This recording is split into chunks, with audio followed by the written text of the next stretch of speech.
अस्सलाम वालेकुम dear students. उम्मीद करता हूँ कि आप सब खैर वाफियत से होंगे। तो आज के दिन हमारा लेक्चर नंबर 30 है। तो आज के दिन हम प्रोग्राम्स करने की कोशिश करेंगे। तो आज के दिन हम प्रोग्राम लिखेंगे। उसकी स्टेटमेंट आपके सामने है। राइट ए प्रोग्राम, एक प्रोग्राम लिखिए डैट इनपुट्स अ करैक्टर, जो कि एक करैक्टर इनपुट करे, and displays its ASCII code, और इसका आस्की कोड जो है वो स्क्रीन पे डिस्प्ले करे। अ, ये मैंने कमेंट लगा दिया है। कमेंट क्या होता है, पिछले लेक्चर में हमने सारा बेसिक कंप्लीट कर लिया है। अब हम नेक्स्ट आने वाले 4 से 5 या 8-9 लेक्चर्स होंगे जिसमें हम दो दो प्रोग्राम्स या एक एक प्रोग्राम करने की कोशिश करेंगे। प्रोग्राम अब बहुत ज़्यादा है, प्रैक्टिस ही करेंगे हम।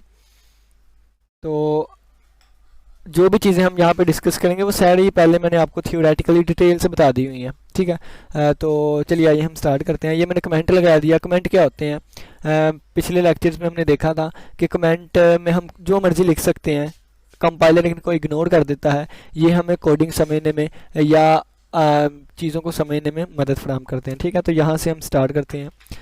कमेंट दो तरह के थे, एक सिंगल लाइन कमेंट और एक मल्टी लाइन। तो मैंने सिंगल लाइन कमेंट यूज़ किया और वहाँ पे लिख दिया कि एक ऐसा प्रोग्राम है, बल्कि राइट को रिमूव कर देता हूँ। यहाँ से लिखते हैं कि ये एक ऐसा प्रोग्राम है जो कि डिस्प्ले करेगा आस्की कोड। कब डिस्प्ले करेगा, पहले एक इनपुट करैक्टर ले, ठीक है। तो स्टेटमेंट में हमें पता चला, ये देखिए अगर स्टेटमेंट की बात करूँ तो यहाँ से मुझे पता चला कि मुझे एक करैक्टर लेना चाहिए, ठीक है।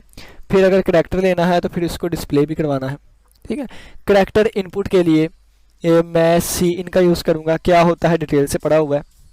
इसके बाद डिस्प्ले करवाने के लिए सी आउट यूज़ करूँगा, ठीक है। अगर करैक्टर इनपुट लेना है तो जिस वेरिएबल में मैं करैक्टर की वैल्यू स्टोर करवाऊँगा, पहले उस करैक्टर को मुझे डिक्लेयर भी करवाना पड़ेगा। तो ये सारी चीज़ें हम स्टार्ट करते हैं। देखिए हर प्रोग्राम में 4 बेसिक बातें हुआ करेगी: डिक्लेरेशन, इनपुट, प्रोसेसिंग, आउटपुट। दोबारा सुन ले, हर प्रोग्राम में मैक्सिमम टाइम ये 4 चीज़ें यूज़ होगी। वेरिएबल को डिक्लेयर करना, फिर उस वेरिएबल में कीमत लिखवाना, फिर उस पर प्रोसेसिंग करना और फिर आउटपुट शो करवा देना, ठीक है। तो चलिए आइए हम स्टार्ट करते हैं। सबसे पहले हम प्री प्रोसेसर डायरेक्टिव यूज़ करेंगे, हैश इंक्लूड stdui iustream.h, क्योंकि हम C++ में प्रोग्रामिंग कर रहे हैं। तो ये हमारा प्री प्रोसेसर डायरेक्टिव आ गया। क्यों यूज़ किया ये भी मैं आपको बताता हूँ। फिर आ जाएगा शार्प सिंबल इंक्लूड और conio.h consoling input output dot H, यानी कि हेडर फाइल। अब वाइड मेन फंक्शन यूज़ करेंगे तो आ जाएगा हमारे पास वाइड मेन, ठीक है। अब कर्ली ब्रैकेट आ जाएगी यहाँ पे। अब देखें, सबसे पहले मुझे एक वेरिएबल लेना है, तो करैक्टर का वेरिएबल लेना है। तो 4 मैंने एक वेरिएबल ले लिया जिसको मैंने करैक्टर का नाम दे दिया, ठीक है। अपनी मर्जी से आप कोई भी नाम दे सकते हैं। फिर मैं क्या करूँगा, इसके बाद मुझे इनपुट करवानी है, तो इसके लिए मैं लिख दूंगा सी इन। इनपुट कहाँ पे चले जाए, करैक्टर में, ठीक है। ये इसका सिंटैक्स था।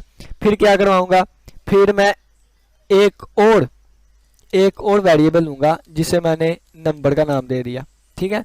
यानी कि मैंने डिस्प्ले क्या करवाना है, आस्की कोड, तो मैंने कोड का नाम दे देता हूँ, यानी कि कोड, ठीक है। यानी कि कोड का मैंने एक वेरिएबल ले लिया, एक और, ठीक है।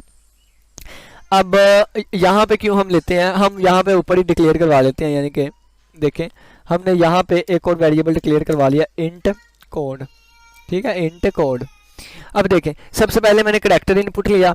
अब क्या करूँगा, करैक्टर जो इनपुट होगा, जो करैक्टर इनपुट है उसकी वैल्यू मैं कोड को दे दूंगा। तो ये करैक्टर की वैल्यू चले जाएगी कोड के पास, ठीक है। अब मैं सी आउट करवा लूँगा। सी आउट क्या करवाऊँगा, सी आउट कहूँगा आस्की कोड।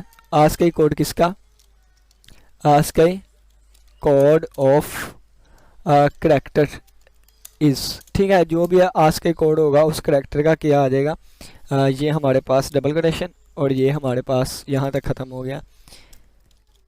वैल्यू करैक्टर से उठाई जाए, वैल्यू जो है वो कोड से उठाई जाएगी, ठीक है। और ये इसके आगे हमारा प्रोग्राम ख़त्म हो गया। गेट सी एच लगाएंगे, क्यों लगाया, ताकि हमारी यूज़र स्क्रीन जो है वो थोड़ी देर तक रुकी रहे। क्लियर स्क्रीन भी लगा देंगे ताकि हमें बार बार जो है वो पुराना रिजल्ट नज़र ना आए, तो ये क्लियर स्क्रीन लग गए, ठीक हो गया। सेमी कॉलन हर एक एंड पे लगाया हुआ है, ठीक हो गया। मैंने ये कंपाइल किया, 2 एरर्स आ गए। एरर क्या आ गई, काउंट मैंने लिख दिया, सी आउट आना था, ठीक है। कंपाइल किया, एक एरर आ गई। स्टेटमेंट टर्मिनेटर मिस है यहाँ पे, यानी कि ये मैंने यहाँ पे फंक्शन नहीं था लगाया, एक पेरेंथिस मिस थी। कंपाइल किया, कोई एरर नहीं है। और अब मैं रन करने लगा हूँ। रन किया तो पहले वो करैक्टर पूछ रहा है, तो मैंने अपनी मर्जी से स्टैटिक एक करैक्टर दे दिया, देखें, और इसका कोड आ गया 42। ठीक है, the code of character is 42। तो इस तरह अब देखिए 42 के आगे मैं अगर चाहता हूँ कि इस के आगे 2 कोमास भी नज़र आए तो मैं इस तरह लिख दूंगा। ठीक है, तो अब कंपाइल किया, कोई एरर नहीं। रन किया तो मैं पहले करैक्टर दूंगा, फ़र्ज़ किया कि मैंने 7 दे दिया, तो 7 करैक्टर की वैल्यू होती है 55। ठीक है, तो ये हमारे पास आउटपुट आ गया, हमारा प्रोग्राम लिख दिया गया। अब देखें कि मैं कहता हूं कि पहले मुझे ये भी शो हुआ करे कि इंटर करैक्टर। ठीक है, तो फिर यहाँ पे मैं सी ए आउट दोबारा लगा दूंगा। इससे क्या होगा, पहले वो हमें दिखा दिया करेगा इंटर द करैक्टर, ये वाले वर्ड्स को। ठीक है, ठीक है, ये वाला वर्ड हमें दिखा दिया करेगा। देखिए हम कंपाइल किया, रन किया, वो पहले पूछ रहा है कि आप एक करैक्टर इंटर करें, तो फ़र्ज़ किया मैंने परसेंटेज का कर दिया, जिसे रिमाइंडर ऑपरेटर भी कहते हैं। तो इसकी वैल्यू 37 है। ठीक है, ये हमारे पास हो गया। अब देखें, अब एक और प्रोग्राम करते हैं, इस प्रोग्राम को हम रेस कर देते हैं। वो प्रोग्राम तो प्रोग्राम क्या होएगा वो अब हम देखते हैं। ये वाली लाइनों को रिमूव कर देते हैं, कुछ लाइंस को। ठीक है, क्लियर स्क्रीन और गेट सी आपने हर एक में लगाना है। क्लियर स्क्रीन क्या करता है, पुराने रिजल्ट बार बार नज़र नहीं आते, और गेट सी क्या करता है कि हमारी विंडोज़ यूज़र स्क्रीन को उस वक्त तक अपीयर करवाता रहता है जब तक कि हम कोई करैक्टर ना इनपुट दे दें। इनके बारे में भी डिटेल से हमने पिछले लेक्चर्स में पढ़ा हुआ है, जब मैंने पहले प्रोग्रामिंग करवाई थी। अब एक और हम प्रोग्राम लिखने की कोशिश करते हैं। ठीक है, वो प्रोग्राम क्या होगा, प्रोग्राम डैट इनपुट्स, जो कि इनपुट ले किस किस को, डिवाइड एंड को एंड डिवाइज़र को, डिवाइड एंड और डिवाइज़र इनपुट ले। इट देन कैलकुलेट्स, और फिर ये कैलकुलेट करे, एंड डिस्प्ले, और डिस्प्ले करे the quotient and remainder, the quotient and remainder. ठीक हो गया, ये हमारे पास हो गया। हमने क्या करना है, हमने क्वोशंट एंड रिमाइंडर दो चीज़ों को डिस्प्ले करवाना है, और डिवाइडेंड एंड डिवाइज़र इनपुट लेने हैं। तो डिवाइज़र और डिवाइडेंड जो है वो इनपुट लेने हैं, तो हम इंट लेंगे, एक डिवाइज़र ले लिया हमने, डिवाइडेंड ले लिया, एक डिवाइज़र ले लेंगे। ठीक है, एक डिवाइडेंड लेना है और एक डिवाइज़र लेना है, तो हम एक को डिवाइज़र का नाम दे देते हैं। ठीक है, एक को डिवाइडेंड का नाम दे देते हैं, डिवाइडेंड का। ठीक है, और हमारा डिस्प्ले क्या हो, एक रिमाइंडर और एक क्वोशंट। तो एक रिमाइंडर हम नाम ले लेते हैं और एक का क्वोशंट नाम ले लेते हैं। ठीक है, ये हमने वेरिएबल डिक्लेयर करवा लिए। अब देखें, अब इनपुट क्या क्या लेनी है हमने, इनपुट हमने डिवाइडेंड और डिवाइज़र लेना है। तो हम इनपुट के लिए सीन यूज़ करेंगे। सीन के लिए हम क्या करेंगे, इनपुट किस में करेंगे, डिवाइडेंड में, डिवाइडेंड जिसको डिवाइड करना है, जिसको डिवाइड करना है। फिर सीन ले लेंगे हमने जिससे डिवाइड करना है, तो वो डिवाइज़र होता है। तो मुझे कैसे पता चलेगा, पहले मैंने क्या इंटर करना है, यानी कि पहले डिवाइज़र की वैल्यू देनी है या डिवाइडेंड की। तो पहले यहाँ पे सी आउट लगा के मैं कह देता हूँ, सी आउट लगा के मैं यहाँ पे कह देता हूँ एंटर द डिवाइडेंड। ठीक है, डिवाइडेंड इंटर करिए, डिवाइडेंड। ठीक हो गया, और फिर इसके बाद मैं कह देता हूँ यहाँ पे डिवाइडेंड की वैल्यू दी जाएगी। इसके बाद यहाँ पे सी आउट अगेन लगा देता हूँ, जो कि डिवाइज़र की वैल्यू पूछे, enter the value of divisor. ठीक हो गया, इसके ये लगा देता हूँ। फिर ये डबल कोटेशन के अंदर हम जो भी चीज़ लिखें वो टू द पॉइंट शो होती है, तो हमने डिटेल से सी आउट पिछले लेक्चर्स में पढ़ा हुआ है। अब देखें, अब ये चीज़ें हो गई।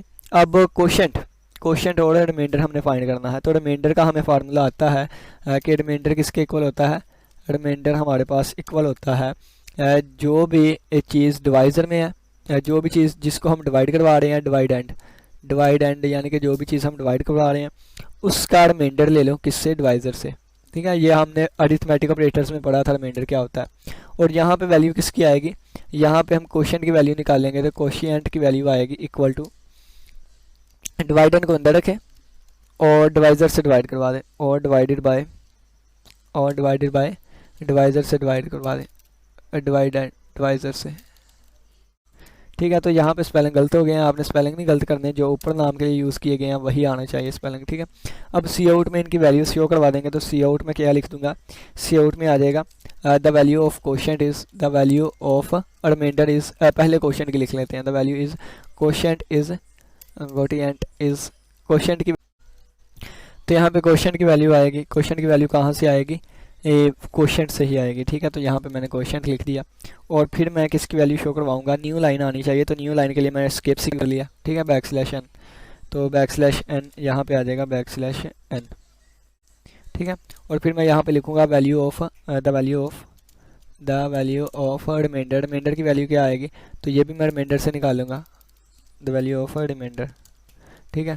तो रिमाइंडर से कैसे निकाली जाएगी, ये देखें यहाँ पे मैं रिमाइंडर लिख दूंगा, ठीक हो गया। तो ये वाली चीज़ हमारी हो गई, गेट सी एच पी लग गया, बस हमारा यही जो कंपाइल किया। एक एरर कौन सी आई, the symbol divisor is undefined, divisor क्यों अनडिफाइन हो गया, अच्छा यहाँ पे मैंने डिवाइज़र नहीं था लिखा, तो यहाँ वी आना था, डिवाइज़र डिवाइज़र, ठीक है। अब देखें कंपाइल किया, कोई एरर नहीं, रन किया तो वो पहले डिवाइडेंड की वैल्यू पूछ रहा है। डिवाइडेंड क्या होता है, जिससे हम डिवाइड करना चाहते हैं, तो फ़र्ज़ किया मैंने 55 दे दिया। अब वो डिवाइज़र की वैल्यू पूछ रहा है, यानी जिससे डिवाइड करना, 5 मैंने दे दिया। तो देखें क्वेश्चन की वैल्यू 11 आ गई, यानी कि जब हम 55 को अंदर रख के 5 पे तकसीम करवाएंगे तो 5 11 बार, तो क्वेश्चन 11 आ गया और रिमाइंडर 0 आ गया। दोबारा हम प्रोग्राम चलाते हैं, फाइल रन कर दिया। अब 57 दे देते हैं और 11 दे देते हैं, तो देखें कि 5 जो है 11 5 बार 55 होता है, तो 5 क्वेश्चन आ रहा है और रिमाइंडर हमारे पास 2 आ रहा है, ठीक है। ये हमारे पास प्रोग्राम था। उम्मीद करता हूँ कि इन दो प्रोग्राम्स की समझ आई होगी जो कि आज के लेक्चर में हमने डिस्कस किए। किसी बच्चे का कोई भी क्वेश्चन हुआ तो लाजमी पूछिएगा। इसी के साथ इजाज़त दीजिए, अल्लाह हाफिज़, अल्लाह निगहबान।